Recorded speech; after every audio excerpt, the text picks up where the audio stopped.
लोगों का बहुत बहुत स्वागत है। तो आइए जो है हम लोग थोड़ा सा टेक्निकल इशू था जिसकी वजह से थोड़ी देर तक आप लोग की क्लासेस विलंबित हुई और बहुत सारे छात्रों को ये पता भी नहीं चल पाया कि जो क्लासेस फिर शुरू होकर के शायद उनके साथ कुछ प्रॉब्लम था, क्लासेस उनकी चल नहीं पा रही थी। तो इसीलिए कल मैंने बहुत लंबा लिया, वैसे हाफ एन आवर मैंने ज्यादा लिया था, बट 1.5 घंटे की क्लास हुई थी। कल का जो पहलू हम लोगों ने समझा गया था, सविनय अवज्ञा आंदोलन पर हम लोगों ने बातचीत शुरू किया था। सविनय अवज्ञा आंदोलन का के समय जो है भारत की राजनीतिक परिस्थितियां क्या थी, गांधी जी का जो 11 सूत्री मांग रहता है, 11 पॉइंट डिमांड्स, वहां से कहानी आगे बढ़ा। सविनय अवज्ञा आंदोलन का कारण क्या था, कारण के अंतर्गत जो आंतरिक कारण था उसे देखा गया, जो बाह्य कारण था उसे देखा गया। फिर सविनय अवज्ञा आंदोलन के कार्यक्रम कौन से थे, कार्यक्रम में मैंने बताया था कि असहयोग आंदोलन के सारे कार्यक्रम प्लस कानून की अवहेलना करना। फिर उसके बाद हम लोगों ने देखा कि सविनय अवज्ञा आंदोलन किन किन रूपों में असहयोग आंदोलन से भिन्न था, एक मेंस के प्रश्न के रूप में। उसके पश्चात सविनय अवज्ञा आंदोलन का आरंभ, दांडी मार्च देखा गया। फिर सविनय अवज्ञा आंदोलन का भारतवर्ष में प्रसार, तमिलनाडु में, केरल में, आंध्र प्रदेश, महाराष्ट्र और कर्नाटक में, बिहार में, उत्तर पूर्वी भारत में रानी गौडिल्यू थी, नॉर्दर्न वेस्टर्न फ्रंटियर प्रोविंस में खान अब्दुल गफ्फार खान थे, इसे देखा गया। फिर धरसाना सत्याग्रह पे हम लोग आए थे और धरसाना सत्याग्रह में सरोजिनी नायडू थी, अली इमाम साहब थे और गांधी जी के बड़े बेटे मणिलाल थे तथा 25,000 सत्याग्रही थे। इस घटना का आंखों देखा हाल अमेरिकी पत्रकार वेब मिलर कर रहे थे और इससे जो है धरसाना में जो अहिंसक सत्याग्रहियों का त्याग और बलिदान था उसको कैसे अंतरराष्ट्रीय स्तर पर अपने समाचार पत्र न्यू फ्रीमैन में उन्होंने प्रकाशित किया, इन सारे पहलुओं को हम लोग कल देख चुके थे। फिर गांधी जी अंततः इरविन जो है आंदोलन की जो आंच है उससे ब्रिटिश साम्राज्य के खतरे को देखते हुए अंततः इनके सामने झुक जाता है। तेज बहादुर सप्रू और एम आर जयकर की मध्यस्थता होती है और 5 मार्च 1931 को गांधी इरविन समझौता होता है। यहाँ तक कि बच्चों में हम लोगों ने कहानी देख चुके थे। अब आगे हम लोग बढ़ते हैं, यहीं से क्या हुआ था, गांधी इरविन पैक्ट से ही प्रथम चरण का सविनय अवज्ञा आंदोलन स्थगित हो गया था। तो चलिए, आप लोगों का बहुत बड़ी संख्या में अभिवादन है, आप सभी लोगों के अभिवादन को स्वीकार करते हुए फटाफट हम लोग आज की कहानी को आगे बढ़ाते हैं। तो आइए, क्या चल रहा था, सविनय अवज्ञा आंदोलन, सिविल डिसोबीडियंस मूवमेंट 2 चरण में चला था, 2 चरण में चला था। पहला जो था 1930 से 1931, 6 अप्रैल 1930 से 5 मार्च 19 रहता है, और दूसरा जो है 1932 से लेकर जनवरी 1932 में शुरू होता है, लगभग अप्रैल 1934 तक चलता है, फिर उसके बाद इसका स्थगन हो जाता है। तो जो कल का मुद्दा हम लोगों ने देखा था वो मुद्दा कहां पर था, गांधी इरविन समझौता पे था। गांधी इरविन पैक्ट है, गांधी इरविन पैक्ट कल हो चुकी थी चर्चा 5 मार्च 1930 ईस्वी को। इससे क्या होता है, इससे सविनय अवज्ञा आंदोलन जो है आंदोलन का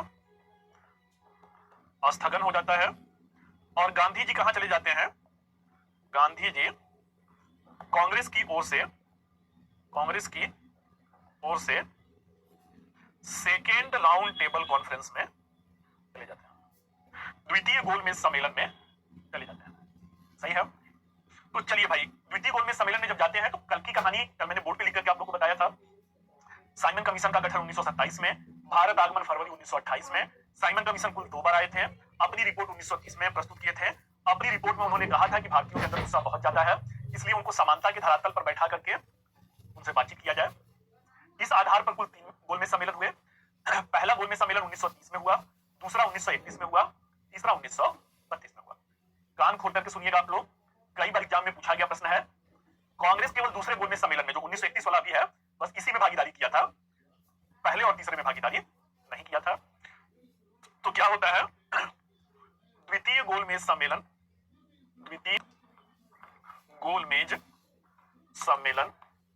अब इस सम्मेलन में जब है भाई 1931 ईस्वी है, तीनों गोलमेज सम्मेलन कहां पे हुए थे, तीनों गोलमेज सम्मेलन लंदन में हुए थे। अब यहां पे कौन सी बात ज्यादा प्राथमिकता ग्रहण कर लेती है, बाबा साहब भीमराव अंबेडकर रहते हैं और भीमराव अंबेडकर ने क्या किया, दलितों के मुद्दे को उठाया, दलितों के मुद्दों को उठाकर पृथक निर्वाचन की मांग कर डाला। इनके लिए भी क्या कहते हैं, दलितों के लिए भी पृथक निर्वाचन की मांग करते हैं। गांधी जी कांग्रेस की ओर से किस लिए गए थे, गांधी जी कांग्रेस की तरफ से भाई पूर्ण स्वतंत्रता राष्ट्रीय आंदोलन का लक्ष्य था। 1929 से ही पूर्ण स्वतंत्रता पे बात करने के लिए गए थे, परंतु उस सम्मेलन में बाबा साहब अपनी ही राग अलापना शुरू करते हैं।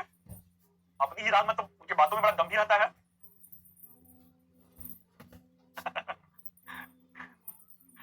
मैं शुरू में ही बोल देता हूं कि आप लोगों के अभिवादन को मैं स्वीकार कर चुका हूं। आप लोग अपने अपने तरीके से उसकी अभिव्यक्ति करते रहते हैं और कुछ अभिव्यक्ति जो होता है बहुत टच करता है। चलिए, तो सरिता में आपके अभिवादन को स्वीकार किया, आइए आगे बढ़ते हैं। तो यहाँ पे क्या है भाई, यहाँ पर जो मुद्दा है कि गांधी जी स्वतंत्रता के लिए गए और वहीं पे अंग्रेजों को क्या लगा कि स्वतंत्रता की बात जो है कांग्रेस करे, उनको पहले से पता था। बाबा साहब भीमराव अंबेडकर जो है उसे दूसरा रुख जो है मोड़ देते हैं। स्वतंत्रता की बात भाई गई बाढ़ में, दादा साहब जो है, बाबा साहब जो है वो दलितों का मुद्दा उठाते हैं, लेकिन जो इन्होंने स्पीच दिया था, जो इन्होंने भाषण दिया था, बड़ा ही सशक्त मुद्दा उठाया था। मतलब जिस तरीके से उन्होंने प्रस्तुत किया था, बड़ा सशक्त तरीके से प्रस्तुत किया था। जरा उनके भाषण के अंश क्या है मैं बता रहा हूं, उसे ध्यान से सुनिएगा। बाबा साहब ने, क्योंकि बराबरी का दर्जा, गोल में सम्मेलन गोल मेज है, गोल मेज में बराबरी का दर्जा है, ये खड़े होते हैं और खड़े होकर के कहते हैं हम भारत के दलित। तो हम भारत के दलित फिर उसके बाद पूरी ऐतिहासिक कहानी सुनाते हैं। कहते हैं प्राचीन काल में जो वर्ण व्यवस्था है, वर्ण व्यवस्था को जन्म प्रधान बना करके हम दलितों को हमेशा से शुद्र अस्पृश्य बना के छोड़ दिया गया। और ये नाइंसाफी किसी गैरों ने नहीं, किसी विदेशियों ने नहीं, हमारे अपनों ने किया। आगे फिर अंबेडकर जी का कहना था कि जब मध्यकाल का इस्लामिक शासन आया, तो क्योंकि इस्लाम में जातिवाद नहीं है, इस्लाम में जातिवाद नहीं है, कहे मध्यकाल में जब इस्लाम आया तो एक ढाढ़स बधा कि भाई चलिए इनके समाज में जातिवाद नहीं है, तो हम दलितों को जो जाति के रूप में अलग किया गया है उस भेदभाव को इस्लामिक शासन मिटा देगा। परंतु इनका कहना था कि इस्लामिक शासन ने हमारी दशा पे, हमारी स्थिति पे कोई ध्यान ही नहीं दिया और हम दलित जो है मध्यकाल में भी अछूत बने रहे। फिर आगे जो कहा जाता है ना कि जोर का तमाचा धीरे से मारना, तो बाबा साहब ने अंग्रेजों को खिंचाई करना शुरू किया और कहे कि फिर भाई प्राचीन काल में ऐसे शोषण हुआ, मध्यकाल में ऐसे शोषण हुआ, आधुनिक काल की बात करते हैं। ठीक है, तो इस तरीके से क्या है, कौन सा, रोहन बताइए बेटा, जो है कौन सा फैक्चुअल डेटा जो आपको लग रहा है कि मिस्टेक हुआ है। मैं कमेंट देख रहा हूं, फटाफट, रोहन नाम के बच्चे का था कोई फैक्चुअल डेटा, वो कह रहे हैं कि मिस्टेक हुआ है। बेटा फटाफट मुझे बताइए, मैं कमेंट देख रहा हूं। 1931 तो अभी भी बोल रहा हूं भाई, क्या कुछ गड़बड़ चल रहा है क्या? 1931 तो लिखा हुआ है, कौन सा डेटा आप लोग को लग रहा है कि गड़बड़ है? अरे 1931 तो मैं भी लिखा हुआ हूं, सामने ही तो दिख रहा है। अच्छा, ये देखिए चीजें स्लिप हो जाती हैं, ठीक है ना। कल भी मैंने बोला था, इस पे आप लोग ध्यान दिया कीजिए। ये सुबह से शाम तक क्लास रहती है या ऐसी चीजें देखिए ना, जब बड़े तथ्यों का विश्लेषण किया जाता है तो, अरे 12 मार्च को आंदोलन शुरू ही हुआ था, तो इतना तो कॉमन सेंस काम कर ही रहा है भाई ना, कि इतना कॉमन सेंस तो काम कर ही, ऐसा ही पहले क्लास में भी हुआ था। पहला क्लास में मुगलों का पतन ले रहा था, 1707 से 1712 जो रहते हैं वो 1807 से 1812 शायद मैंने लिख दिया था। तो ऐसा कोई बच्चों वो नहीं है, ये कॉमन सेंस की बात है कि जब 12 मार्च 1930 से दांडी मार्च शुरू हुआ था, 6 अप्रैल को दांडी के तट पे पहुंचे थे, 5 मार्च को तो हो ही नहीं सकता, 31 की बात है, और 31 वाली कहानी ही चल रही है। चलिए भाई चलिए अब आगे आते हैं हम लोग। तो बाबा साहब ने प्राचीन काल में बताया कि कैसे जाति पाति के नाम पर वो भेदभाव हुआ, मध्यकाल में इन्होंने बताया कि कैसे भेदभाव हुआ, आधुनिक काल में कहते हैं कि आप अंग्रेजों ने कहा कि हम व्हाइट मैन बर्डन थ्योरी, गोरे लोगों का भार सिद्धांत, और कहें कि आपने दावा किया कि हम भारत में लोकतांत्रिक मूल्यों को बढ़ावा दे रहे हैं। तो लोकतांत्रिक मूल्यों को जब बढ़ावा दे रहे हैं, कहें कि हम लोगों को आशा बधा कि शायद दलितों के साथ जो भेदभाव हो रहा है वो अब रुक जाएगा। वर्ष 1931 की बात है, तो कहते हैं कि 150 साल लगभग ब्रिटिश शासन के हो चुके हैं और 150 सालों में हम दलित अपनी बारी का इंतजार कर रहे हैं। इस तरीके से द्वितीय गोल में सम्मेलन का सारा दिशा कहां पे मुड़ गया, सारा दिशा जो है अंबेडकर जी खींच लिया, स्वतंत्रता की बात सब लोग भूल गए, गांधी जी को नजरअंदाज कर दिए, और दलित का मुद्दा जो है कि भारत में दलितों के साथ ऐसा हो रहा है और वही फूट डालो और राज करो की नीति खत्म हो जाता है। और इस तरीके से अंततः क्या होता है, इस तरीके से अंततः द्वितीय गोल में सम्मेलन असफल हो जाता है, असफल रहा, और इसी दौरान बहुत कुछ हो जाता है। 5 मार्च 1931 को गांधी जी ने जो है समझौता किया। 23 मार्च 1931 को भगत सिंह, सुखदेव और राजगुरु को फांसी की सजा दे दी गई थी। भगत सिंह की लोकप्रियता भारतवर्ष में बहुत ज्यादा बढ़ चुकी थी। 23 साल की उम्र में भाई हंसते हंसते जो है फांसी के फंदे पे चढ़ गए थे। लाख प्रयास करने के बाद अंग्रेज भगत सिंह को पकड़ नहीं पाए थे।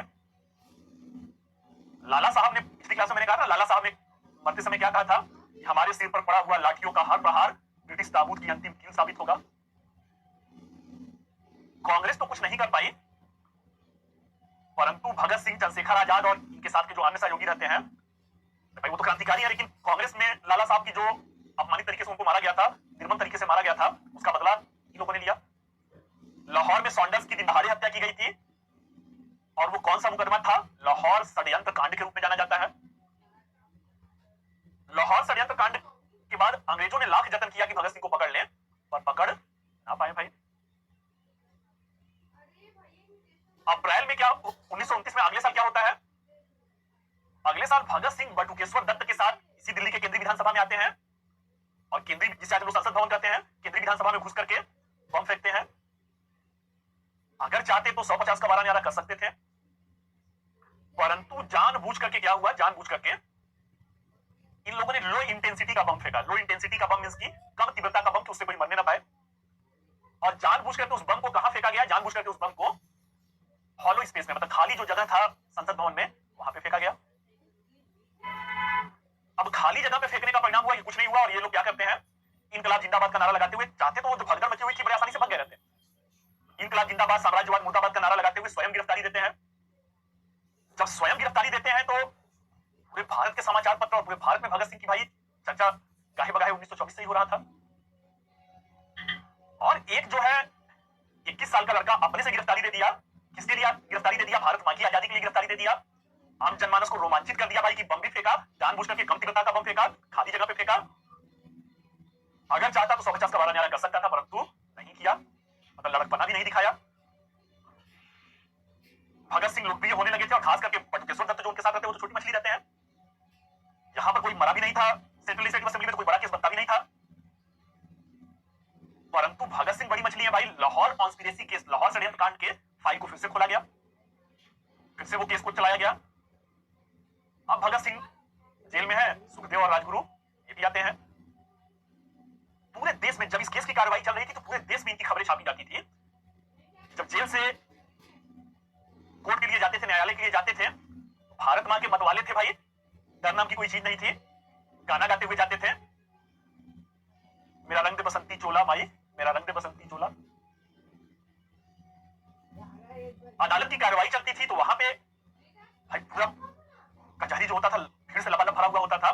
वहां पे इन लोगों का जो साहस था, सरफरोशी की तमन्ना अब हमारे दिल में है, देखना है जोर कितना पास हुए कातिल में है। सीधे सीधे ललकारते थे भाई कि हाँ मैंने किया है।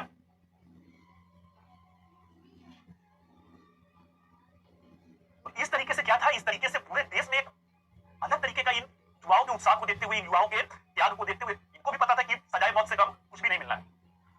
अरे जो हस्र चापेकर बंधुओं का हुआ था, जो हस्र खुदीराम बोस और प्रफुल्ल चंद्र चाकी का हुआ था, जो हस्र अनंत कठारे का हुआ था, जो हस्र मदन लाल धिंगरा का हुआ था, इनको क्या नहीं पता था कि हमारे साथ बिना फांसी के हमें कुछ नहीं मिलेगा? देश की जनता रो रही थी कि इनको फांसी दे दिया जाएगा, लेकिन इन युवाओं में देश मात्र का न तो डर था, न तो ग्लानि थी, बल्कि भारत मां के लिए कुछ कर सके इस बलिदानी की खुशी थी। जैसे ही गांधी जी समझौता करते हैं, 5 मार्च को समझौता हुआ, 23 मार्च को क्या होता है? 23 मार्च को इन लोगों को आनंद फानंद में फांसी पे चढ़ाया जाता है। तारीख 24 मार्च की मुकर्रर, फांसी की तारीख 24 मार्च की मुकर्रर रहती है, लेकिन फांसी 23 मार्च को दिया जाता है। क्यों 23 मार्च को दिया जाता है? कहीं जो है जनता विद्रोह न कर दे, लॉ एंड ऑर्डर की प्रॉब्लम न हो जाए। आम जनता को लगा कि सरकार इतने दबाव में थी कि अगर चाहते, गांधी जी अगर चाहते तो भगत सिंह को बचा ले जाते, भगत सिंह, सुखदेव और राजगुरु को बचा ले जाते। क्यों? क्योंकि सरकार दबाव में थी। गांधी इम्पैक्ट में अगर वो शर्त डाल देते हैं, जब तक भगत सिंह को नहीं छोड़ेंगे मैं हस्ताक्षर नहीं करूंगा, तो जिस दबाव की स्थिति में थे, ब्रिटिश सरकार जिस दबाव की स्थिति में थी, उनको साइन करना ही पड़ता, उनको छोड़ना ही पड़ता। अब आम जनता को ऐसा लगा कि गांधी जी अपने सिद्धांत के चक्कर में इन युवाओं की बलिदानी दे दिए। जले पे नमक छिड़कना, मार्च में ये समझौता हुआ, अप्रैल में इरविन का कार्यकाल खत्म हो गया, अप्रैल में इरविन लौट करके लंदन चला गया। जब वो लंदन चला गया तो उसने इस वाकया को कहा कि भारत में जितनी परिस्थितियां विकट थी, आग में घी डालने का काम, जो जनता का गुस्सा गांधी जी पे था, आग में घी डालने का काम किसने किया? इरविन ने किया। अगले महीने वो लौट करके लंदन चला गया अपना कार्यकाल पूरा करके। जब वो लंदन गया तो क्या कहता है? कहता है देश की परिस्थितियां जितनी बिगड़ी हुई थी, आंदोलन समझा हो गया, आंदोलन जिस मुकम्मल ऊंचाई पे था, अगर गांधी जी जिद करते तो मैं, भगत सिंह को मुझे छोड़ना पड़ता, तब भी मैं समझौता करता आंदोलन को टालने के लिए। अब जो भारतीय कह रहे थे वही बात इरविन लंदन में जाकर के आग में घी का काम कर दिया बोल करके। फिर भी सांत्वना दिए थे, दिल पर पत्थर रख करके कि चलिए भाई, 23 साल की उम्र में युवाओं ने शहादत दिया, गांधी जी स्वतंत्रता का सर्टिफिकेट लेने गए हुए हैं लंदन में। परंतु क्या होता है भाई, विधि गोल में सम्मेलन असफल रहा, गांधी जी लौट करके भारत आए। सारे लोग बंबई पानी के जहाज से ही लौटा, गांधी जी भी पानी के जहाज से गए थे। उस दौर में साइमन कमीशन बंबई ही आया था, प्रिंस ऑफ वेल्स बंबई ही आए थे। गांधी जी जब लौट करके आते हैं तो इतना ज्यादा व्हाट्सएप मीडिया और ये सब तो वो जमाना था नहीं भाई, जनता के अंदर रहता है गांधी जी आए हुए हैं। गांधी जी जहाज से बाहर निकलते हैं तो जो आम जनता है इनका एक झलक देख करके ही जिंदाबाद जिंदाबाद का नारा लगाना शुरू करती है। गांधी जी जिंदाबाद, गांधी जी अमर रहे। आम जनता किस लिए जुड़ी हुई है भाई? तो आम जनता जो है, आम जनता लगता है गांधी जी लंदन से स्वतंत्रता का सर्टिफिकेट लेने गए हुए थे, इसलिए आंदोलन को इन्होंने समझौता किया था ना। इरविन यही कहा था ना कि पहली बार बराबरी का मंच मिला हुआ है, अब जाइए महारानी है वहां पे और हाइनेस से ले लीजिए भाई। अब लक्ष्य स्वतंत्रता, राष्ट्रीय स्वतंत्रता आंदोलन का पूर्ण स्वतंत्रता रहता है। अब गांधी जी लौट करके असफल होकर के लौट करके आए हुए हैं बाहर, जनता का आप जान ही रहे हैं। गांधी जी बोले तो क्या बोले भाई, सुनिएगा गांधी जी क्या बोलते हैं। गांधी जी कहते हैं मेरे प्यारे देशवासियों, कहते हैं मेरे प्यारे देशवासियों, गांधी खाली हाथ लंदन से जरूर आया है, परंतु आप भारतीयों के मान सम्मान स्वाभिमान को लंदन में गिरवी रख के नहीं आया है। भारी भरकम शब्दों का प्रयोग करते हैं कि गांधी खाली हाथ जरूर आया है परंतु आपके मान सम्मान स्वाभिमान को गिरवी रख के नहीं आया है। इतनी भारी भरकम जनता को लगा भाई कि गांधी जी कुछ बड़ी विपत्ति आ गई थी, भारत के मान सम्मान वाला समझौता नहीं किए, कम से कम देश की नाक जो है ऊंचा रखें, फिर से जिंदाबाद के नारे लगते हैं। परंतु क्या होता है, लोगों में मायूसी छा जाती है कि गांधी जी कुछ नहीं कर पाए, न तो आजादी के लिए कुछ करके युद्धि गोल में सम्मेलन से लौटे और गांधी जी के बारे में भ्रांति फैला दिया गया। अब गांधी जी की आलोचना सुनिएगा। तब से गांधीवादी चरण बच्चों शुरू हुआ है, तब से गांधी जी और गांधी जी की कोई आलोचना करते तो उनकी महानता कम नहीं होती है, परंतु आलोचना भी सुन लीजिए। गांधी जी का विरोधी जो एक वर्ग था वो गांधी जी को अब क्या कहने लगा, गांधी जी को अब ये कान खोल के बच्चों सुनिएगा, ठीक है ना। युद्धि गोल में सम्मेलन से गांधी जी जब वापस लौट के आ गए तो फिर कहानी कुछ वैसा ही हो गया ना। कल चमन था आज एक सहरा हुआ, देखते ही देखते क्या हुआ। प्रथम वाले में भी क्या हुआ था भाई, प्रथम वाले में भी जो असहयोग आंदोलन था, असहयोग आंदोलन में एकाएक गांधी जी पलटी मार गए, चौरी चौरा में हुआ था घटना, पूरे देश का आंदोलन स्थगित कर दिए। यहां पर भी क्या है भाई, आनंद फानंद में गांधी जी समझौता कर लिए और आंदोलन को वापस कर लिए। गांधी जी का जो विरोधी वर्ग है वो ये कहता है कि ये देश की आजादी चाहते ही नहीं है, ये अंग्रेजों के एजेंट हैं। गांधी जी का विरोधी वर्ग कहता है कि ये देश की आजादी चाहते ही नहीं है, ये तो अंग्रेजों के सबसे बड़े एजेंट हैं। किस रूप में एजेंट हैं? विश्व युद्ध होता है यूरोप में, जब विश्व युद्ध यूरोप में होता है तो गांधी जी भारतीयों को कहते हैं कि अंग्रेजों का समर्थन कीजिए, भारतीय सेना को, भारतीय लड़कों को कहते हैं जाकर उनके लिए मर जाइए, मिट जाइए, बर्बाद हो जाइए। विरोधी वर्ग कहना है कि विश्व युद्ध उनका है, अपनी सेना को क्यों भेज दे वहां पे भाई, अपने बच्चों को, अपने सैनिकों को क्यों मरवाए। गांधी जी समर्थन किए थे। आलोचकों का यह कहना है कि जब देश को आजादी मिलने वाला होता है तब गांधी जी पलटी मार जाते हैं। पलटी मार जाते हैं मतलब कि असहयोग आंदोलन में भी जब लग रहा था कि अब एक ऊंचाई पर पहुंच चुका है आंदोलन, पूरे देश में लोग जग चुके थे, आंदोलन में भागीदारी कर रहे थे, गांधी जी ने, आलोचकों का कहना है कि स्वतंत्रता मिलने वाला होता था, गांधी जी आंदोलन वापस ले लेते थे। क्यों? क्योंकि वो अंग्रेजों के एजेंट थे। बच्चों ये दुनिया है जहां पे 100 बार अगर एक ही झूठ को बोलेंगे तो वो झूठ भी क्या हो जाता है, सच हो जाता है। आम जनता भोगी भाली होती है। अब कान खोल के सुनिएगा, गांधी जी खाली हाथ आए हुए हैं, विधि गोल में सम्मेलन असफल हुआ है, आंदोलन को वापस लेकर के गए हुए थे, आंदोलन भी खत्म हो चुका है। अब गांधी जी आते हैं तो क्या करते हैं, अब गांधी जी आकर के 1 जनवरी 1932 ईस्वी को द्वितीय चरण का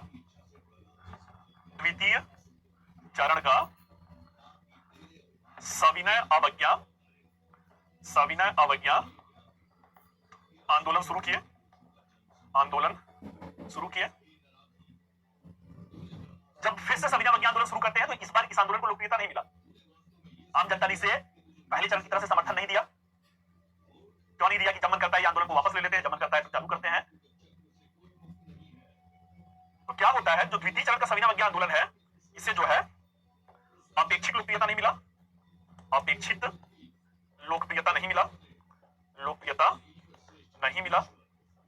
अर्थात इसका क्या मतलब है भाई, जन भागीदारी कम रहा। वो कहावत आप लोग सुने होंगे, कहा जाता है ना, देख के मौका मारा चौका।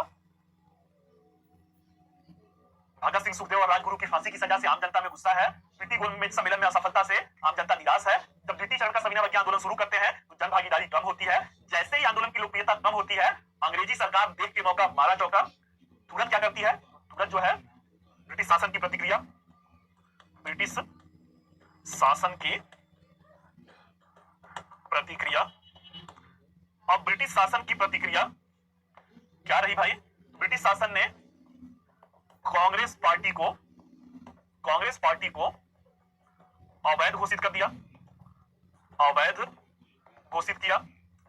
अगला क्या किया, कांग्रेस का जो फंड है, कांग्रेस के फंड मतलब जो उनका कोष है उसे जब्त कर लिया।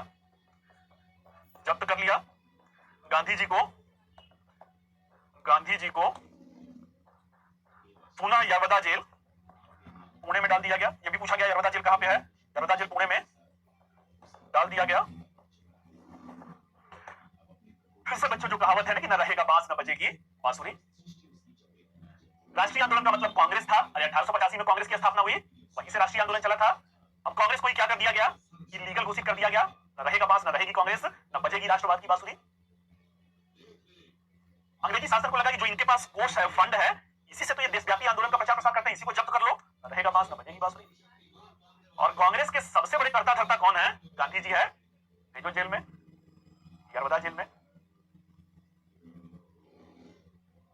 अब गांधी जी जेल में, कांग्रेस पार्टी अवैध घोषित, जनता की भागीदारी नहीं है।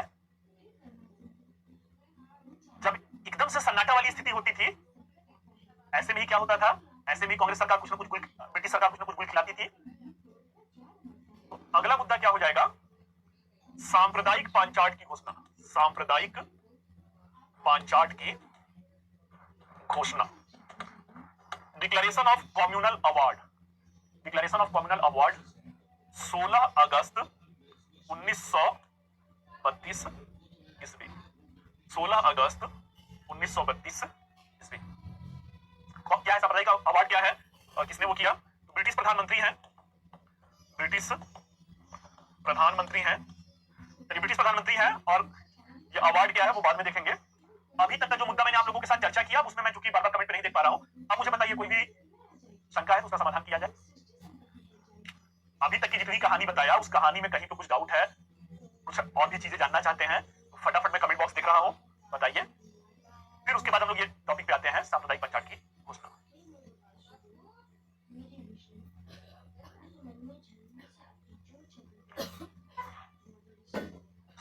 चलिए भाई, वेरी गुड, शाबाश शाबाश, बहुत बढ़िया।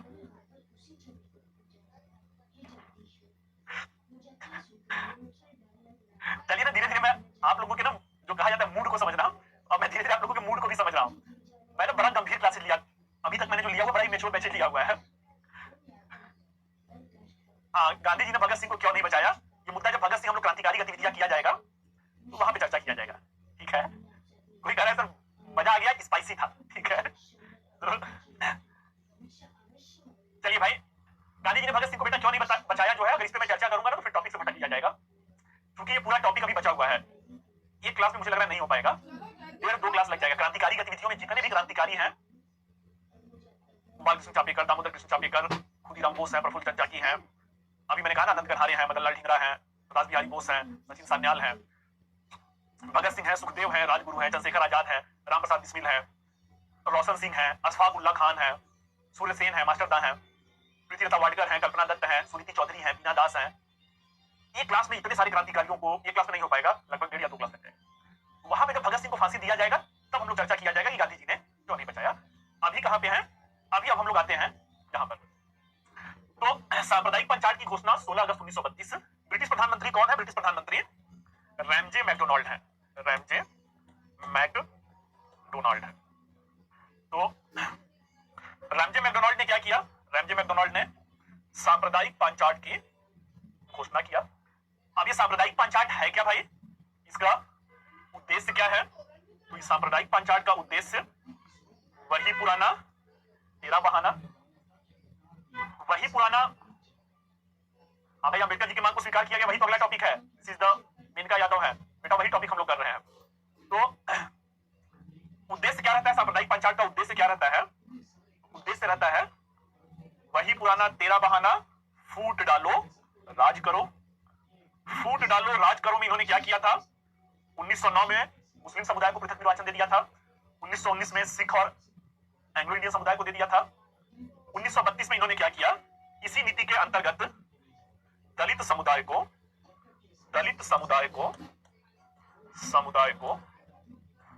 पृथक निर्वाचन दिया गया। पृथक निर्वाचन का मतलब क्या होता है, अब ये जानना लाजमी है। What that means of the separate electorate right now, this is the question. सबसे पहले पृथक निर्वाचन मुस्लिम समुदाय को दिया गया। पृथक निर्वाचन का मतलब होता है कि उस जगह से केवल उसी समुदाय या उसी जाति के लोग खड़े होंगे चुनाव के लिए, और वो हमेशा के लिए क्या हो गया, हमेशा के लिए पृथक हो गया। अगर ये चलता रहता भाई तो क्या हुआ, मुस्लिमों के लिए पृथक निर्वाचन दे दिया गया था, जो आज का बांग्लादेश, जो भी मुस्लिम मेजॉरिटी का एरिया है, उस जमाने का जो पंजाब प्रांत रहता है, नॉर्दर्न वेस्टर्न फ्रंटियर प्रोविंस है, बंगाल है,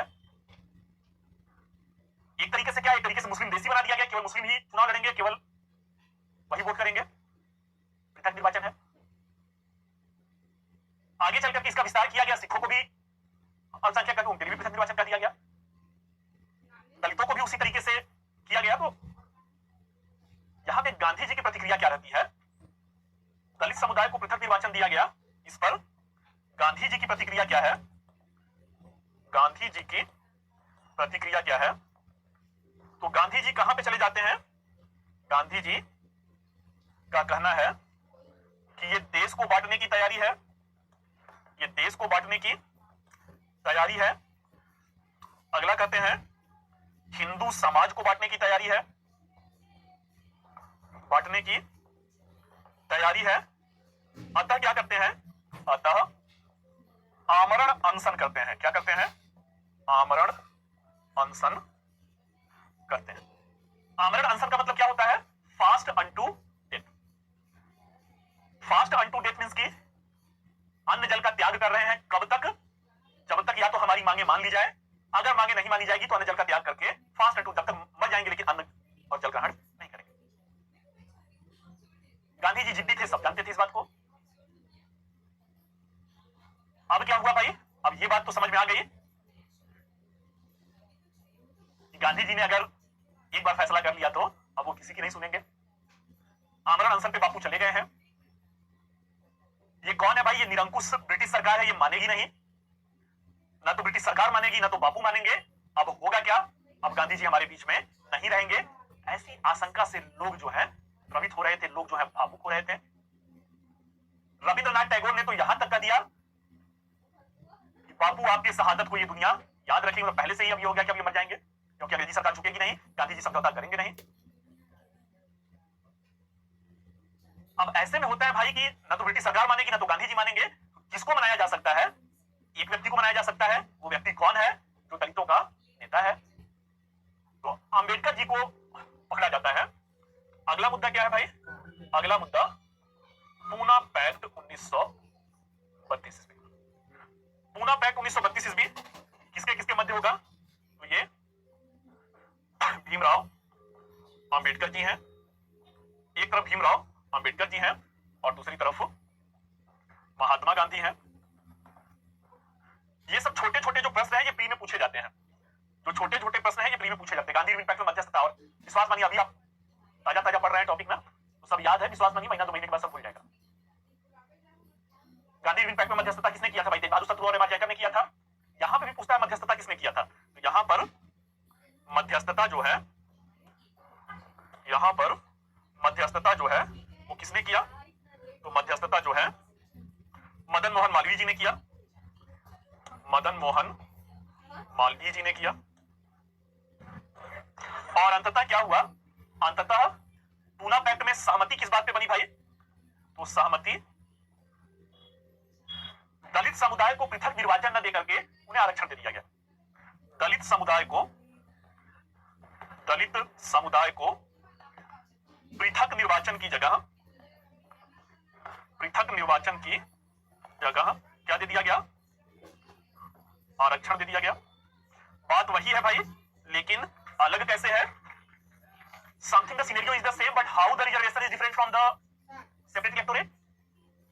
पृथक निर्वाचन में वो हमेशा के लिए अलग हो जाते, दलित समुदाय हमेशा के लिए वो अलग हो जाता, केवल दलित खड़ा होगा, केवल दलित वोट देंगे। आरक्षण में जो आज की व्यवस्था है आज की व्यवस्था में जो ग्राम पंचायत की सीट है या लोकसभा की सीट है इसे आरक्षित किया जाता है भाई ना, एक बार एससी एसटी रहेगा, एक बार ओबीसी रहेगा, एक बार जनरल रहेगा, कुछ इसी हिसाब से रोटेट होता है।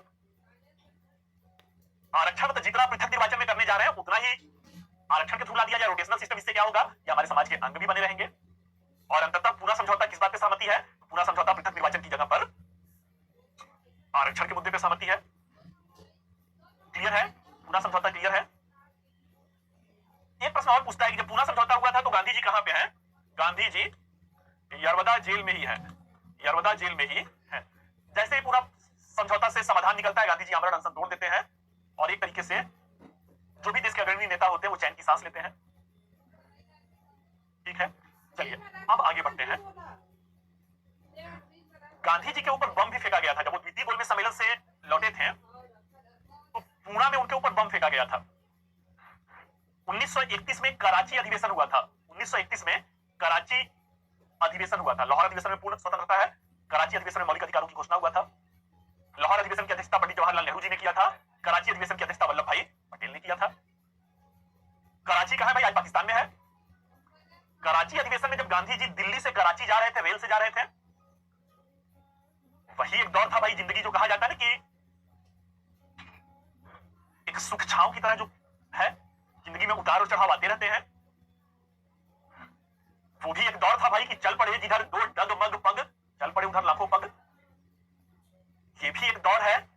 वही जो आम जनता है, गांधी जी दिल्ली से कराची जाते हैं, जिस जिस स्टेशन पे रेलगाड़ी रुकती है उस स्टेशन पे गांधी जी को काला झंडा दिखाया जाता है।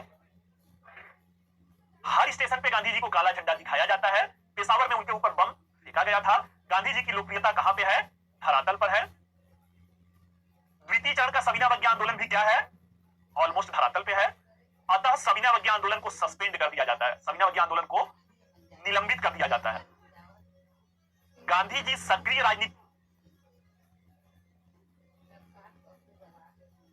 त्याग पत्र दे देते हैं। गांधी जी कहते हैं जनता खफा है हमसे, तो सक्रिय राजनीति में रहने का मतलब क्या? वो त्याग पत्र दे दिए, रिजाइन दे दिए और अपने आप को किस गतिविधि में समर्पित कर दिए? इन्होंने कहा कि भाई आप दलित नहीं हो, आप शूद्र नहीं हो, आप कौन हो? आप हरिजन हो। हरि मतलब भगवान, जन मतलब भगवान के बंदे हो। तो गांधी जी सक्रिय राजनीति से त्यागपत्र देकर के कहां पर लग जाते हैं? तो हरिजनों उत्थान के गतिविधि में लग जाते हैं। और हरिजनों उत्थान की गतिविधि में हरिजन नाम से पत्रिका का संपादन भी करना शुरू करते हैं। सविनय आंदोलन 1934 में सस्पेंड हो गया। गांधी जी सक्रिय राजनीति से त्यागपत्र दे दिए, हरिजनों उत्थान की गतिविधियों में लग गए। फिर से क्या है भाई? फिर से भारत में स्थिति, भगत सिंह सुखदेव राजगुरु को फांसी दे दिया गया है, चुन चुन करके सब क्रांतिकारियों को मार दिया गया रहता है। फिर से भारत में स्थिति कैसी है? शोले पिक्चर में वो रहीम चाचा का डायलॉग सुने होंगे। शोले पिक्चर में रहीम चाचा कहते हैं ना, इतना सन्नाटा क्यों है भाई? तो फिर से स्थिति वही राष्ट्रीय आंदोलन में सन्नाटा है, शून्यता है, जैसा कि 1907 में सुगर की फूट के बाद हुआ था, जैसा कि 1922 में गांधी जी की गिरफ्तारी के बाद हुआ था। कुछ वैसी स्थिति क्या है? कुछ वैसी ही स्थिति। गांधी जी सक्रिय आंदोलन से त्यागपत्र, सविनय आंदोलन स्थगित, सारे क्रांतिकारी मार दिए गए। अब क्या होगा? अब आगे बढ़ा जाए, ठीक है। अरे जनता गुस्सा थी भाई ना, काला झंडा इसलिए दिखाया, जनता गुस्सा थी कि आपका जब मन करता है आंदोलन चलाते हैं, जब मन करता है आंदोलन वापस ले लेते हैं। जनता गुस्सा थी कि आप चाहते तो जैसे आप देश की आजादी के लिए लड़ रहे हैं, वैसे भगत सिंह सुखदेव और राजगुरु भी देश की आजादी के लिए लड़ रहे थे। आप चाहते तो उनको बचा सकते थे, लेकिन आप अपने व्यक्तिगत हित के लिए आपने उन्हें नहीं बचाया। क्यों? क्योंकि भगत सिंह की लोकप्रियता गांधी जी के बराबर पहुंचने लगी थी। ऐसा विरोधियों ने क्या किया था? ऐसा विरोधियों ने प्रचार प्रसार किया था। आम जनता तो भाई कुछ वैसी है ना कि जो है, एक कहानी बचपन में पढ़े होंगे, एक लड़का एक चिल्लाता है आसमान गिरा, आसमान गिरा, जो भी उसको देखते हैं सब कहते हैं भागो आसमान गिरा। आम जनता की वही स्थिति भाई, जैसा बगलाया जाएगा वैसा उनको समझ में आता है, इसलिए गांधी जी की लोकप्रियता घट गई थी। चलिए बढ़िया भाई, अगर मजा आ रहा है तो मुझे भी मजा आ रहा है। आइए अब आगे बढ़ा जाए। आगे क्या होता है?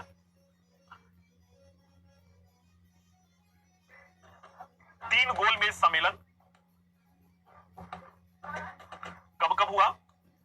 1930, 1931, 1932।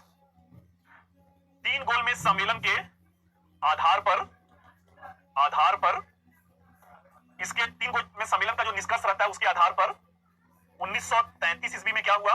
1933 ईस्वी में श्वेत पत्र जारी किया गया। श्वेत पत्र जारी किया गया। मैंने कहा भारत सरकार के भी जो ऑफिशियल डॉक्यूमेंट होते हैं, सरकारी घोषणाएं होती हैं, उसे श्वेत पत्र ही कहा जाता है। क्यों? क्योंकि ब्रिटेन के संसद से ही हमारा जो है प्रेरित है। जो श्वेत पत्र मतलब एक सरकारी क्या है? सरकारी घोषणा है, गवर्नमेंट ऑफिशियल डॉक्यूमेंट है। यही श्वेत पत्र जो 1933 है, ये श्वेत पत्र क्या हुआ भाई? यही श्वेत पत्र 1935 के अधिनियम का आधार बना। 1935 के अधिनियम का आधार बना।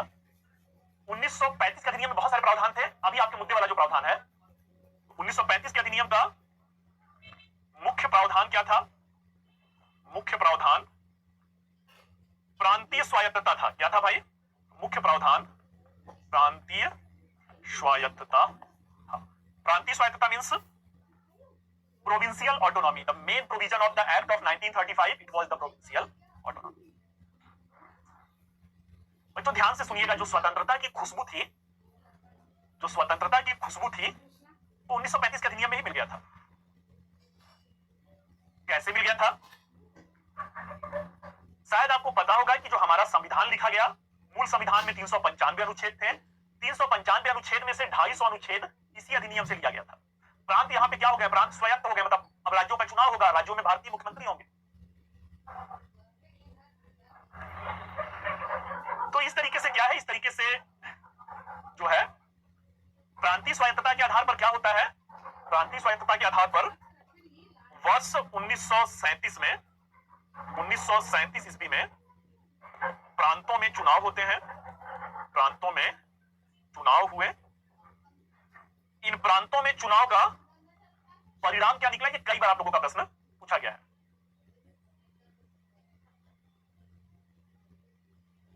साइमन कमीशन, भाई मैंने बताया था साइमन कमीशन 1927 में गठन हुआ, 1928 में। चौथी पांचवी बार बता रहा हूं। यहां तक तो क्लियर है ना कि सविनय अवज्ञा आंदोलन स्थगित हो गया। यहां तक तो क्लियर है गांधी जी सक्रिय राजनीति से संन्यास ले लिए। अब भारत का राष्ट्रीय आंदोलन जो है धरा का धरा रह गया।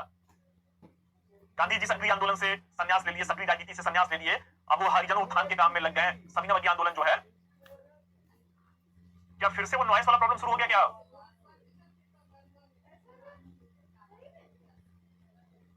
अभी क्या फिर से आवाज की प्रॉब्लम आ रही है क्या?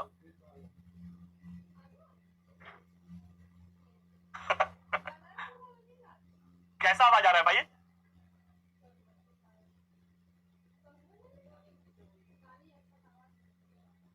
आवाज क्लियर है ना? आवाज क्लियर है ना? उसमें कोई स्टूडियो बदल गया है। कल जहां पे प्रॉब्लम आ रहा था वो दूसरा स्टूडियो 1 किलोमीटर आगे हूं।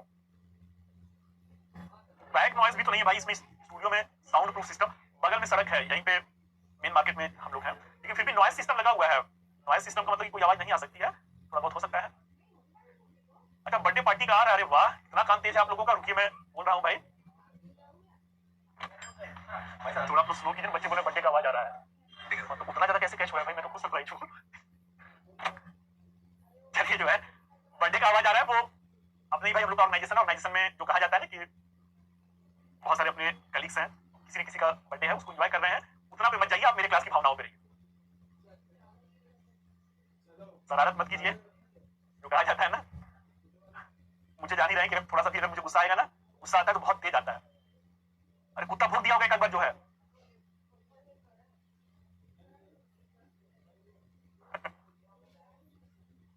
एक बार कुत्ता भूख दिया होगा, आ गया होगा। बर्थडे बगल में हो रहा है, मान लीजिए सपोज दैट कि ये नॉइस सिस्टम लगा हुआ अगर आ गया भाई, तो मैं क्षमा मांगता हूं उन लोगों की तरफ से।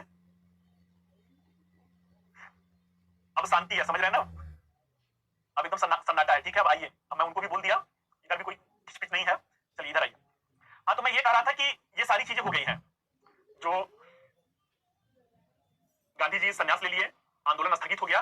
अब 1935 का अधिनियम कैसे बना उसी को समझ लीजिए। साइमन कमीशन का गठन 27 में, 28 में भारत आया, 30 में अपनी रिपोर्ट प्रस्तुत किया। उसी रिपोर्ट के आधार पर क्या हुआ? 3 गोलमेज सम्मेलन हुआ। साइमन जाके अपने देश में कहा था भाई ना कि भारतीयों में गुस्सा बहुत ज्यादा है, कुछ आप लोग कीजिए। अंग्रेजी सरकार से साइमन कमीशन ने ये जाके संस्तुति किया था, रिकमेंडेशन किया था कि बहुत गुस्से में भारत भारतीय है, उनको समानता के धरातल पर बैठा करके बात कीजिए। जन जन में विद्रोह की भावना है, तो समानता का धरातल गोलमेज सम्मेलन में दे दिए। जब 3-3 सम्मेलन हुआ तो उसका कुछ तो निष्कर्ष निकलेगा भाई ना। तो इस गोलमेज सम्मेलन का जो निष्कर्ष निकला, उस निष्कर्ष के आधार पर एक सरकारी दस्तावेज जारी हुआ जिसे श्वेत पत्र कहते हैं। कब जारी हुआ? 1933 में जारी हुआ। यही श्वेत पत्र 1935 के अधिनियम का आधार बना। 1935 के अधिनियम का मुख्य प्रावधान क्या था? मुख्य प्रावधान प्रांतीय स्वायत्तता था, प्रोविंशियल ऑटोनॉमी था। जब प्रांतों को स्वायत्तता मिल गया, आप लगभग स्वतंत्रता ही मान के चलिए। स्वायत्तता का मतलब होता है कि आप अपना शासन कीजिए, बस गवर्नर जो है वो रेगुलेटिंग बॉडी के रूप में है। प्रांतों में अब चुनाव हो रहा है, भारतीय वोट दे रहे हैं और भारतीय ही चुन करके आ रहे हैं और भारतीय ही मुख्यमंत्री भी बनेंगे।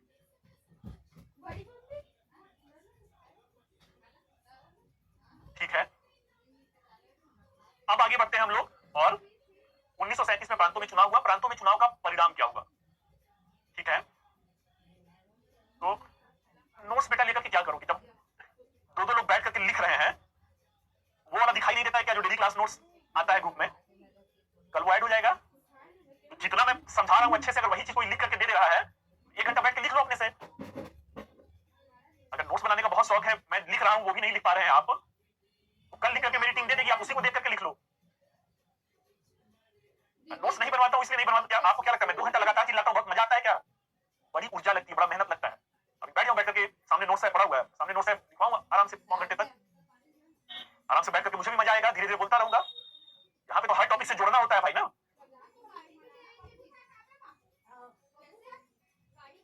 एक स्मार्ट बच्चा देखिए, अभिनव द्विवेदी करके बच्चे हैं,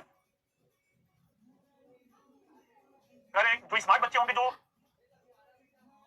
गधे तो हुए नहीं, गधों की तरह एक एक चीज लिखवाया जाए। आई गेस के बच्चे स्मार्ट बच्चे होते हैं। मैं लिख रहा हूं वो दिख नहीं रहा है क्या? मैं बोल रहा हूं वो सुनाई नहीं दे रहा है क्या? कौवा की तरह आपको कौवा की तरह क कहना है, खड़ा की तरह ख कहना है, तब नोट्स लिखेंगे। ये सब क्या हुआ है? ये सब जो हो रहा है ये क्या चल रहा है? ये क्या है? ये सब क्या है? तो चिल्ला रहा हूं वो दिख नहीं रहा है, ये इतना लिख भी रहा हूं, बोल भी रहा हूं, ये दिखाई नहीं दे रहा है। ये सब क्या चल रहा है? इतने इसी बहाने इतने पहलू को खोल दिया जाता है।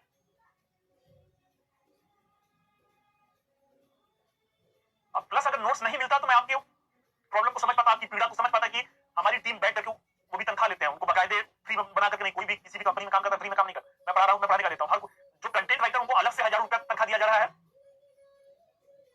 जब अगले दिन नोट्स दे रहे हैं, मैं यहाँ पे लिख रहा हूं, मान लिया कि नहीं दिख रहा है तो कान से तो सुनाई दे रहा है, कान से नहीं सुनाई दे रहा है तो दिख तो रहा है। दिमाग बिना मतलब का दिमाग मत खराब किया कीजिए, ठीक है ना? जो कल नोट्स आएगा बैठ करके 1 घंटा लिख लेना उसको।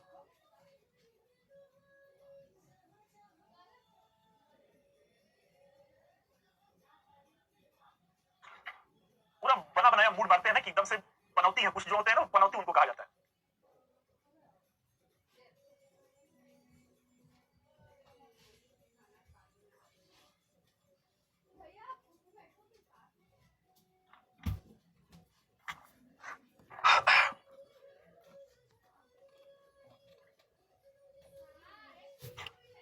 चलिए आगे बढ़ रहे हैं। 1937 का जो प्रांतीय चुनाव हुआ उसका परिणाम क्या हुआ?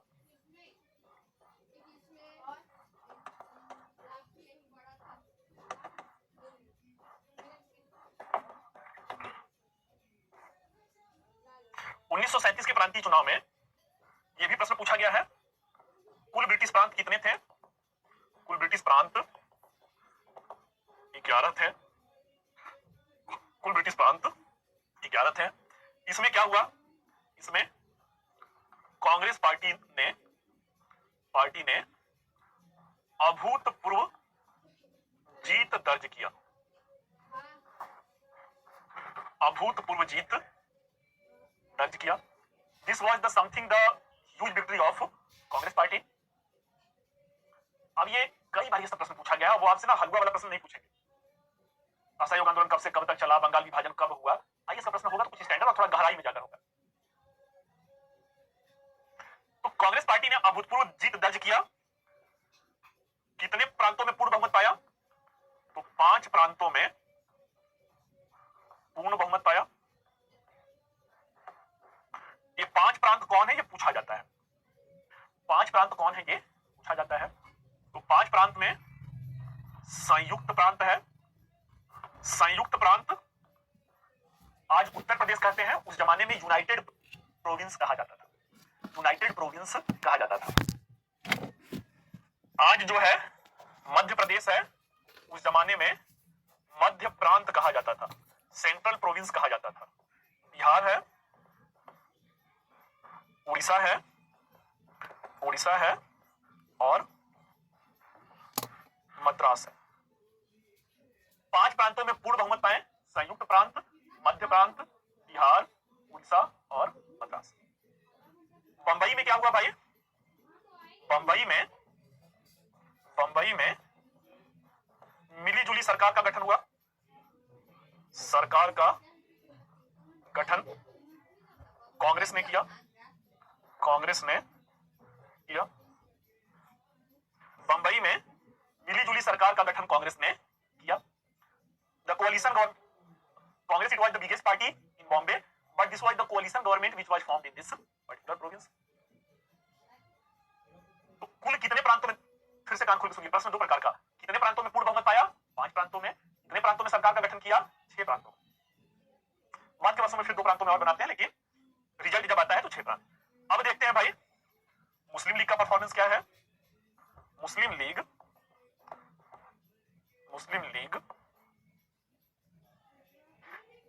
यहीं से जो रिजल्ट आता है, यहीं से जिन्ना जी क्या होते हैं, यहीं से जिन्ना जी अलग राह पर चल पड़ते हैं। जिन्ना जी की जो देश को बांटने की राजनीति रहती है, हमारे देश के मुस्लिम भाइयों ने ही उनको घास नहीं डाला। जिन्ना जी की मुस्लिम तुष्टीकरण की राजनीति करके जो देश को तोड़ने की राजनीति वो कर रहे थे, मुस्लिम वोट बैंक की राजनीति। जिन्ना जी का 14 सूत्री कार्यक्रम आपने देखा था। उस जमाने में मुस्लिम आबादी 25% के लगभग हुआ करती थी। 1/3 कहते हैं कि आरक्षण दीजिए मुस्लिमों को, तुष्टीकरण की नीति है। तो ऐसे में क्या होता है भाई, ऐसे में जो है चुनाव हुआ 1935 के एक्ट के अंतर्गत। 1937 में प्रांतों में चुनाव हुआ। कई सारे मुस्लिम बाहुल्य प्रांत थे। पूर्वी बंगाल जो बंगाल का क्षेत्र है वो मुस्लिम बाहुल्य क्षेत्र है। पाकिस्तान में एक पंजाब पड़ता है, पंजाब जो था मुस्लिम बाहुल्य क्षेत्र था। हार्डकोर मुस्लिम मेजॉरिटी एरिया था। एक भी राज्य में इनको पूर्ण बहुमत मिला ही नहीं। एक भी राज्य में मुस्लिम लीग को पूर्ण बहुमत मिला भी नहीं। जो मुस्लिम बाहुल्य प्रांत, कान खोल के सुनिएगा, कई बार ये सब प्रश्न पूछा गया। जो मुस्लिम बाहुल्य प्रांत था, पंजाब में यूनियनिस्ट पार्टी के साथ मिलकर के सरकार बनाते हैं। यूनियनिस्ट पार्टी के साथ सरकार का गठन किया। और बंगाल में किसान प्रजा पार्टी के साथ सरकार का गठन किया। पंजाब में यूनियनिस्ट पार्टी के साथ सरकार का गठन, और बंगाल में किसके साथ? बंगाल में जो है केपीपी है, किसान प्रजा पार्टी के साथ मिलकर सरकार का गठन।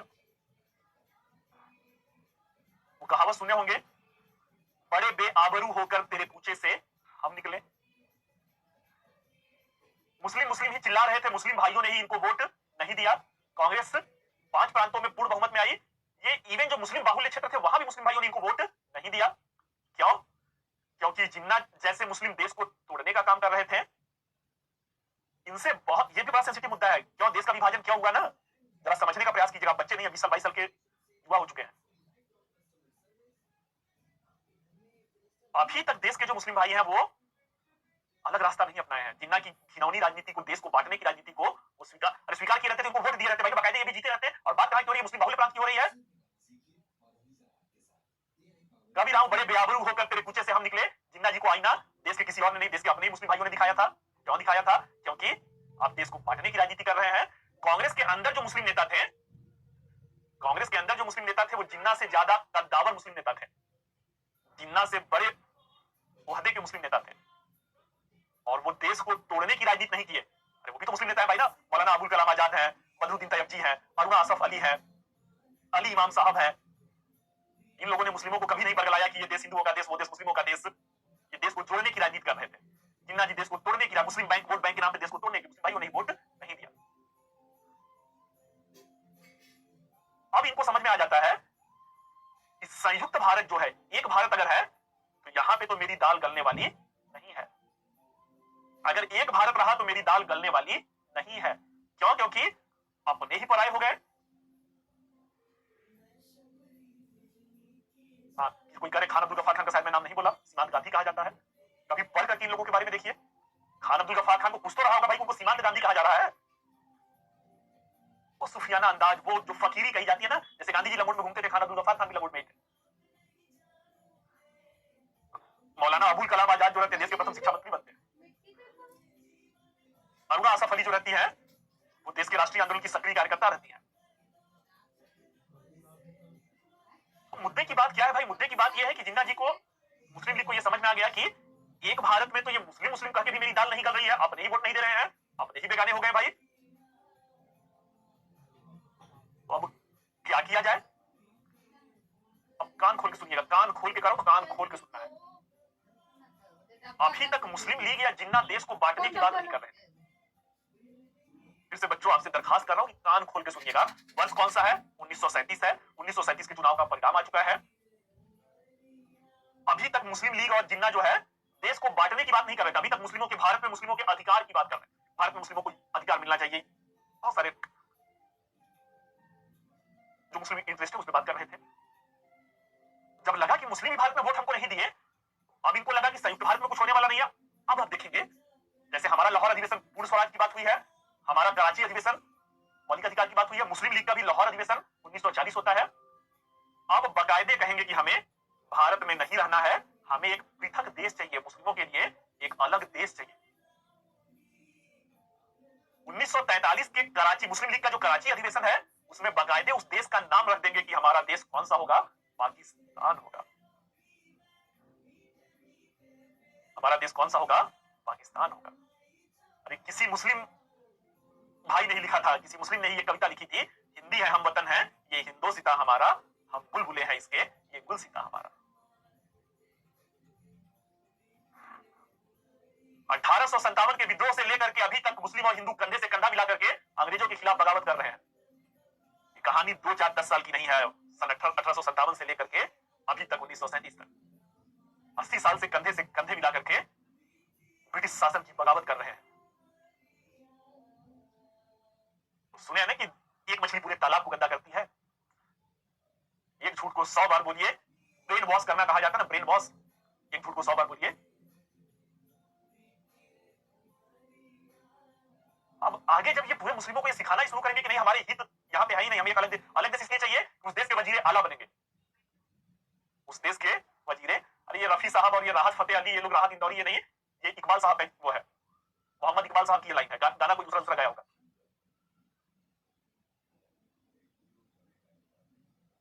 तो क्या होता है भाई, यहां से मुस्लिम लीग के हाथों में निराशा होती है, कांग्रेस के दोनों हाथों में लड्डू है।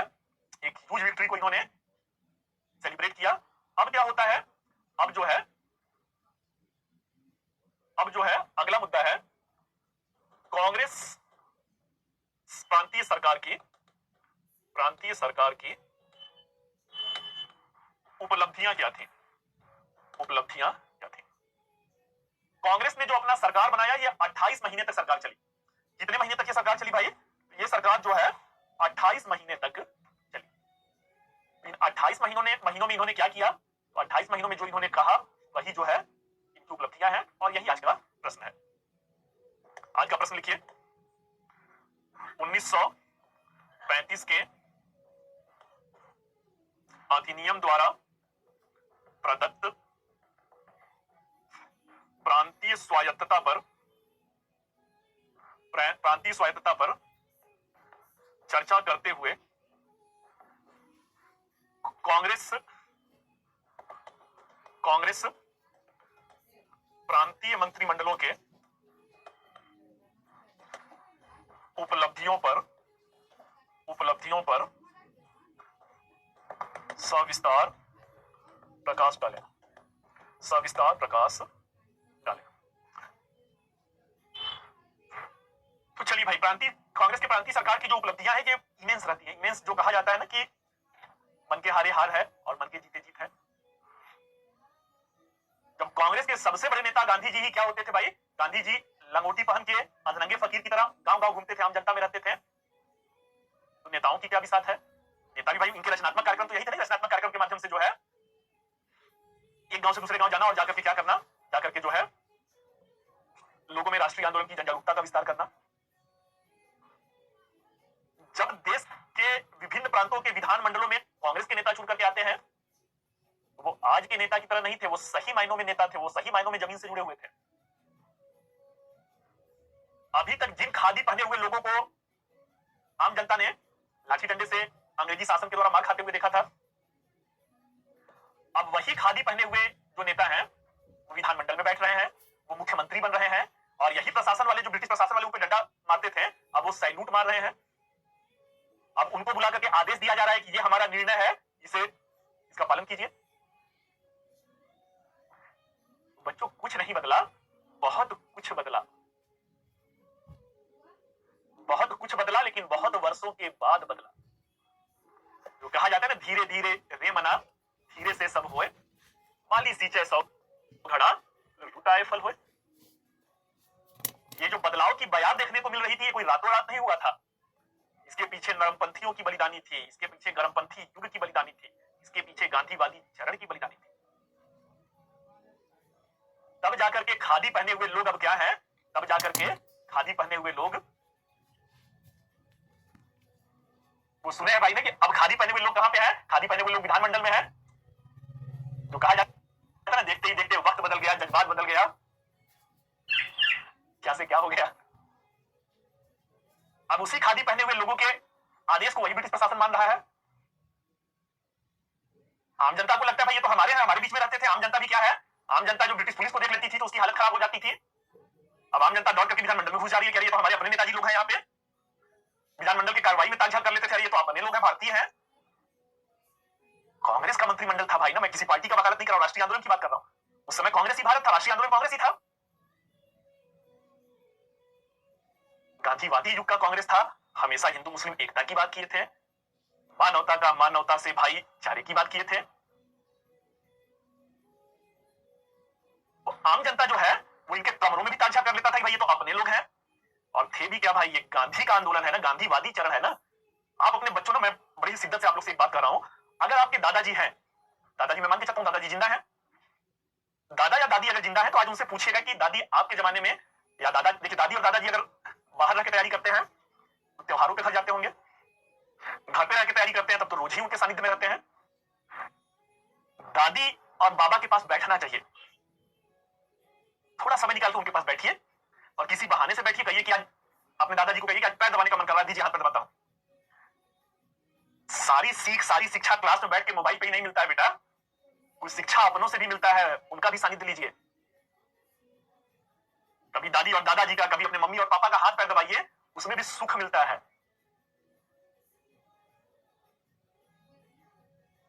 तो हाथ पैर दबाते हुए पूछेगा कि दादाजी आपके जमाने में सरकारी नौकरी में तनख्वाह कितना मिलता था, आपको बताएंगे। और कितना मिलता था सन भी पूछ लीजिएगा कि दादाजी किस दशक के हैं, 70 के दशक वाले हैं कि 60 के दशक वाले हैं। तो उनसे जो कहानियां सुनी, उस समय 80 रुपए तनख्वाह मिलता था, 90 रुपए तनख्वाह मिलता था।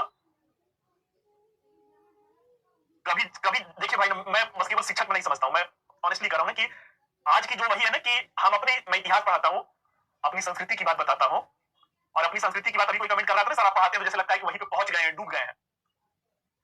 ये मैं रोजी रोटी के लिए ये काम नहीं करता हूं, मैं शिद्दत से, मुझे सही में मैं कर रहा हूं, मैं सही में जब पढ़ाते पढ़ाते मुझे लगता है ना मैं खुद वहीं पे पहुंचा हुआ हूं, वही कहानी सुना रहा हूं। और आपको ये महसूस भी होता होगा या नहीं होता है तो कुछ दिनों में होगा, ये वादा है मेरा। एक नाती और पोता का, एक नतनी और पोती की सबसे पहला दोस्त कौन होता है इस दुनिया में? एक नाती और पोते का सबसे पहला दोस्त दादा और नाना होते हैं। एक दिन फिर बैठिए उनके पास, कहिए कि दादी बचपन वाली वो वाली कहानी जो सुनाई थी फिर से सुनाई। ये बच्चों ना, जमाना खराब चल रहा है, इस जमाने को आप ही बदलेंगे। हम लोग कहीं ना पश्चिमी संस्कृति की तरफ जा रहे हैं। जितना नैतिकता का पतन हो रहा है वो आप ही के जनरेशन में हो रहा है। भूत चढ़ा हुआ है, गर्लफ्रेंड बॉयफ्रेंड, मतलब मैं कह रहा हूं ना कि पतन हो रहा है, पतन भगवान बचाए। कभी इनके सिरहाने बैठ के जीवन के वास्तविक सुख को समझिए, ये भी एक सुख है। माँ बाप का हाथ पैर दबाना, दादा दादी का हाथ पैर दबाना, फिर से जो कहा जाता है ना वो कागज की कश्ती, वो बारिश का पानी, कोई लौटा दे मेरे बचपन की यादें। फिर से उस बचपन को एक बार जाइए, कहिए वो बचपन वाली कहानी सुनाइए, राजा और रानी वाली कहानी, चोर और डाकू वाली कहानी, वहां से भी दुनियादारी की सीख मिलती है। तो कहने का मतलब बच्चों मेरा ये है कि अभी हाल फिलहाल तक सन 70 तक जो है, 70 के दशक तक, 80 के दशक तक बहुत कम सरकारी तनख्वाह 1990 के बाद बढ़ा है भाई, जो छठवां वेतन आयोग है उसके बाद बढ़ा है। उस जमाने में बच्चों इस कांग्रेस मंत्रिमंडल के जो नेताजी लोग थे, उस नेताजी लोगों को 2000 रुपया तनख्वाह मिलता था, 2000 रुपया तनख्वाह मिलता था। जब 2000 रुपया तनख्वाह मिलता था तो ये गांधी का भारत था, ये गांधीवादी युग का राष्ट्रीय आंदोलन था। गांधी जी का सिद्धांत ही था सादा जीवन उच्च विचार। कुछ पतन नहीं हो रहा है। बस आपको मैं कह रहा हूं ना कि दुनिया खराब है, आपको अच्छा होने से कौन रोका है? दुनिया में मान लिया खराब है, आपको और हमें अच्छा होने से कौन रोका हुआ है? सही में जमाना बहुत खराब चल रहा है। बस आप ही हैं जो, कई बार आप लोग से कहूंगा, हम लाए हैं तूफान से कश्ती निकालकर, मेरे देश के बच्चों इसे रखना संभाल कर। बहते जा रहे हैं हम लोग, पश्चिमी संस्कृति में बहते जा रहे हैं। बुरा मत मानिएगा, आप लोग वही जनरेशन है, इसलिए बुरा मत मानिएगा। हम लोग कभी जीवन में नशा बेटा ना कभी ये सब वो कह सकते, माँ बाप का संस्कार रहा होगा, माँ बाप का संस्कार ही रहा। कभी जीवन में हम लोग ये सब बीड़ी सिगरेट शराब जितना भी कुछ समझते कभी जीवन में छुआ तक नहीं। आज इसी दिल्ली में देखता हूँ लड़कियां भी सिगरेट पीती हैं, लड़कियां भी शराब की दुकानों पर रहती हैं। सही में क्या है, जमाना खराब है। एक इतिहास के शिक्षक के रूप में क्या कहा जा सकता है? इतिहास के शिक्षक के रूप में केवल इतिहास को एकदम से रटा रटाया आपके सामने रख दिया गया, यही भूमिका नहीं है भाई। थोड़ा सा माँ बाप डांटते हैं, थोड़ा सा दादी दादा डांटते हैं, थोड़ा सा जब मैं भी कुछ बोल दिया,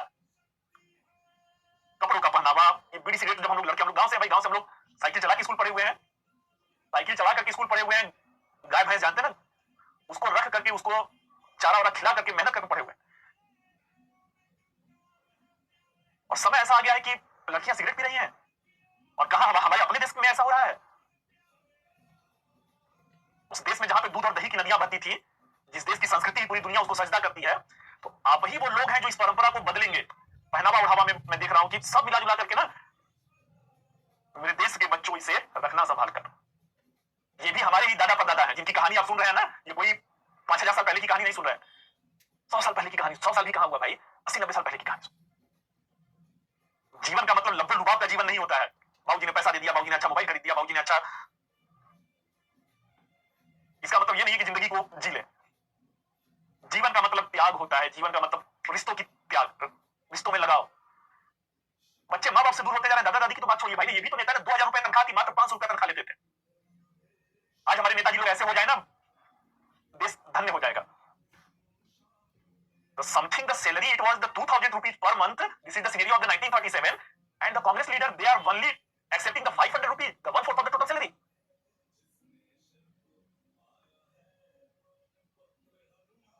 और भाई फर्स्ट क्लास ट्रेन में सुविधाएं मिलती थी, फर्स्ट क्लास ट्रेन में सुविधाएं मिलती थी। ये लोग कभी फर्स्ट क्लास में नहीं, आम जनता के साथ जो है थर्ड क्लास में यात्रा करते थे। ये इनकी उपलब्धियां थी। आइए जरा उपलब्धियों पर भी बात कर लिया जाए। उपलब्धियां क्या थी?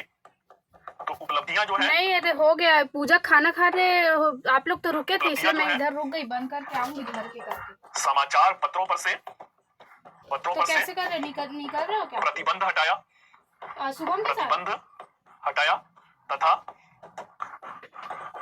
अभिव्यक्ति की स्वतंत्रता दिया। हाँ। अगला जब्त हुए, अच्छा तो मैं इसीलिए रुकी थी। आप लोग पूजा के यहाँ रुकोगे कर? समाचार चलो तो मैं आ रही हूँ, फिर अपन चलते हैं। पुनः हाँ। बहाली किया। अगला जो है, लो ना मैं बंद कर देती हूँ बाद में रिकॉर्ड। राजनीतिक कैदियों की, हाँ। राजनीतिक कैदियों की रिहाई किया। अगला जो है, सिंचाई सुविधाओं का, 2-3 मिनट सिंचाई है उसके लिए क्या सुविधाओं का विस्तार किया। नहीं आ रही। अगला जो है, हाँ कृषकों को हाँ फोन करती हूँ मैं उसको। प्रावधान किया। हाँ। बकाया भू राजस्व या लगान में छूट प्रदान किया, छूट प्रदान किया। अगली उपलब्धि जो है, नागरिक अधिकारों की वकालत किया, सिविल लिबर्टीज को प्रमोट किया। अगला जो है, आम जनता के समक्ष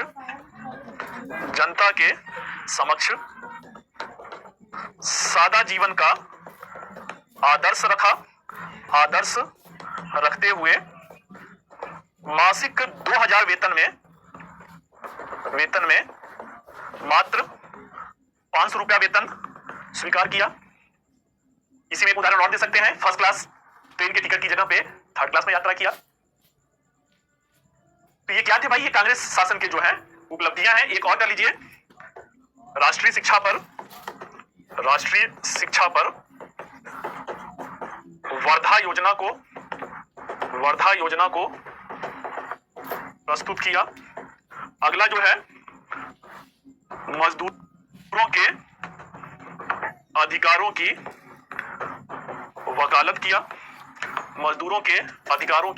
वकालत किया।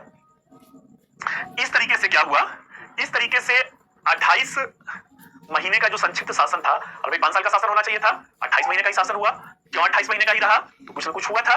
तो प्रांतीय चुनाव कब हुए, प्रांतीय चुनाव 1937 में हुआ था। कांग्रेस मंत्रिमंडल ने 1939 ईस्वी में त्याग पत्र दे दिया।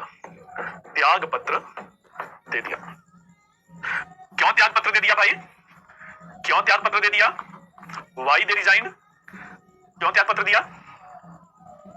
तो त्याग पत्र देने का जो कारण था, 1 सितंबर 1939 ईस्वी को हिटलर ने पोलैंड पर आक्रमण किया। 3 सितंबर 1939 को ब्रिटेन फ्रांस ने पोलैंड का समर्थन किया और द्वितीय विश्व युद्ध की शुरुआत हो गया। वर्ल्ड वॉर सेकेंड की शुरुआत हो गया। जब द्वितीय विश्व युद्ध की शुरुआत हुआ तो ब्रिटेन ने बिना भारत के समर्थन के भारत को अपनी तरफ से वर्ल्ड वॉर सेकेंड में शामिल कर दिया। गुस्सा इसी बात का था कि देश हमारा, देश के नेता हम लोग, बिना हमसे भारतीयों से आपने सलाह मशवरा किए आपने विश्व युद्ध में हमें मतलब भारत को क्यों झोंक दिया? जब विश्व युद्ध में भारत को झोंक दिया भाई, तो इसी मुद्दे पे गुस्सा होते हैं और इसी मुद्दे पे क्या करते हैं, त्याग पत्र दे देते हैं। इनके त्याग पत्र को ये प्रश्न कई बार पूछा है। मोहम्मद अली जिन्ना और भीमराव अंबेडकर, इन दोनों लोगों ने किस रूप में मनाया? इन दोनों लोगों ने इसे मुक्ति दिवस के रूप में मनाया। तो they celebrated this day on which day the Congress ministry they resigned. Mohammad Ali Jinnah and Bhimrao Ambedkar they celebrated this day as the deliverance day. ये कई बार प्रश्न पूछा गया, किसने जो है कांग्रेस मंत्रिमंडल के त्याग पत्र को मुक्ति दिवस के रूप में मनाया। तो चलिए बच्चों, यहीं पे जो है कहानी जो है खत्म होता है। कल हम लोग मिलेंगे और कल संभवतः हम लोग थोड़ा पहले मिला जाएगा, और कल हम लोग जो है द्वितीय विश्व युद्ध में क्या क्या हो रहा है, अंग्रेजी शासन उसे कैसे दबाव में है, उस दबाव में वो भारत को ऑफर दे रहे हैं, कौन सा ऑफर दे रहे हैं, उस पर भारतीय राष्ट्रीय आंदोलन की क्या प्रतिक्रिया है, इन सारे मुद्दे को क्या है, इन सारे मुद्दे को हम लोग कल की क्लास में देखा जाएगा। तो ठीक है स्टूडेंट, चलिए फिर कल हम लोग मिलते हैं इसी मंच पर। Till then all the best, thank you.